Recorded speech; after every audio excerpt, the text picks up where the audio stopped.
Oke, halo semuanya. Kita lanjutkan kegiatan pelatihan kita dalam menuliskan artikel ilmiah studi literatur, dan dalam video kali ini kita akan membahas tentang kata kunci. Jadi apa itu sebenarnya kata kunci? Bagaimana cara menuliskan kata kunci yang baik? Apa yang harus kita perhatikan? Dan kata semacam apa yang bisa kita sebut sebagai kata kunci? Mari kita simak videonya. Kata kunci itu adalah kumpulan dari kata-kata yang berisi ide, konsep dasar, maupun gagasan yang mewakili bidang ilmu atau bidang yang kita bahas dalam artikel kita. Yang harus diperhatikan bahwa kata kunci itu biasanya hanya terdiri dari 3 kata hingga 5 kata. Poin penting dalam kata kunci yang harus kalian ketahui adalah kata kunci harus merupakan sesuatu yang penting dalam artikel kita, dan kata kunci itu harus bisa ditemukan di bagian judul maupun bagian abstrak.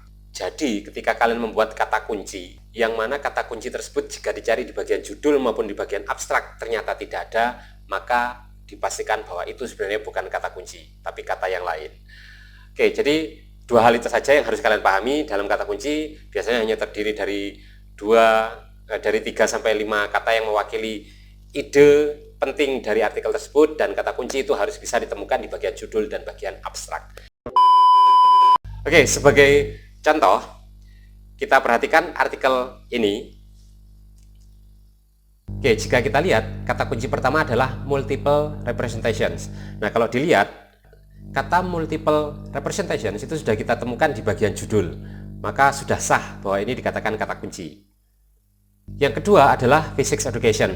Nah, physics education ini juga dapat kita temukan di bagian judul. Dan yang terakhir adalah systematic review. Nah, systematic review ini ternyata tidak ada di bagian judul. Tapi kalau kita cari, kita baca di bagian abstrak, ternyata systematic review ada di bagian abstrak. Maka ini sudah benar bahwa ini dikatakan kata kunci. Ya jelas sudah benar, ini artikel yang terbit di Q2 gitu ya. Dalam membuat kata kunci sangat gampang sekali. Semoga video ini dapat dipahami. Sampai ketemu di video berikutnya.